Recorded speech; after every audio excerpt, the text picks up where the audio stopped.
Nick Hawkins outside the London Stadium, West Ham fans. If you look, that's not a bad result on the face of things. Yeah, no, look, good result, decent performance. It kind of sums up our season, really. You know, last week, go and get pumped away at Palace, come here and get a point against Liverpool. We have been consistently inconsistent the whole season.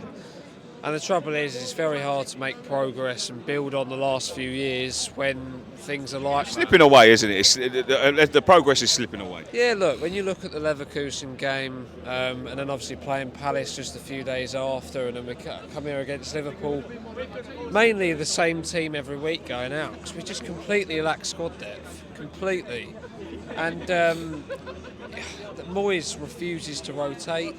You know, we've got players like Cornet and Ings and, you know, even the youngsters against Palace, bring them on towards the end and give them a good run out, because clearly the other players won't fit to wear the shirt that day.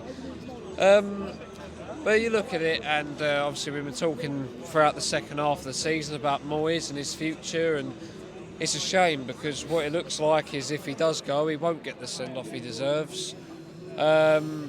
But at the end of the day, I mean, you look at it and it looks like we need a change. It's one-dimensional, and the mindset today at times was really poor. I mean, at the end of the game, you've got Antonio, and I think it was Paqueta or Kudus, making runs.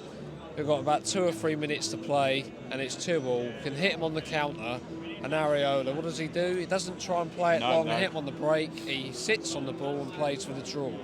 Sorry, but we're playing for Europe, and I get we don't have the God-given right to be in Europe. I agree. We've got to earn it, and I'm sorry, but sitting on the ball at 2-2, whether you're playing against Liverpool or not, these are the not. It doesn't matter now, does it? At this point of the season, a point is as good as no points. Yeah, exactly. Yeah. I said I'd rather lose 5-2 again than draw 2-2, because what difference does it make? Yeah. When you're going after Europe and you're chasing down teams who have got games in hand, you've got to take risks and you've got to go for it. And I'm sorry, but David Moyes is not. Risk and David Moyes does not go together. No, and unfortunately, unless you're able to take risks and willing to take risks in football, you're not going to get anywhere. And look, he's done such a good job, and he is probably our best manager in probably the last 30 or 40 years. I mean, I'm not that old, obviously, but he's the best manager in my lifetime at least. And I think he should be incredibly proud of the job he's done. And I think the fans owe him respect.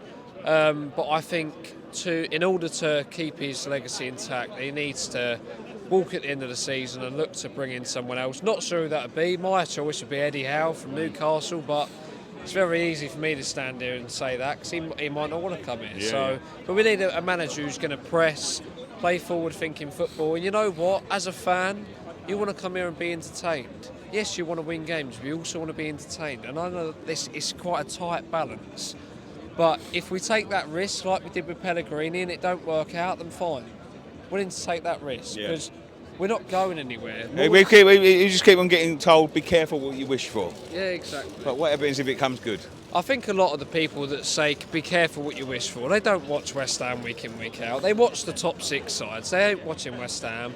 They're not coming to the games and paying God knows how much to get here and to get into the stadium in the first place. They're sitting at home watching Match of the Day or watching it on the Sky Sports YouTube channel. They've got no clue what we're watching every week. They've got no clue. But look, Moyes, brilliant job, but the players have also got to take some responsibility. It can't all come down to Moyes. I mean, Kudus, excellent player. I've been raving about him all season. But sometimes his decision-making, it needs to be better, and that will come with age and with experience. But he's trying to take it, since that Freiburg goal, he's trying to take everyone on and go on this wonder run again. But you've got chances there where Antonio is through on goal. You've got to play it through. And that's the difference between the good players and the top players. They know when to run with the ball, when to play the ball, when to shoot, when not to. It's those key split-second decisions. That's what differentiates the Salahs of these worlds and the Kudus. And look, a bit of good recruitment in the summer. I don't think we'll get Europe. I think we'll end up finishing 8th. It all depends on Chelsea next week. If we go there and get a win, it's all looking, maybe we've got a chance. But I doubt that's going to happen with our record at Stamford Bridge.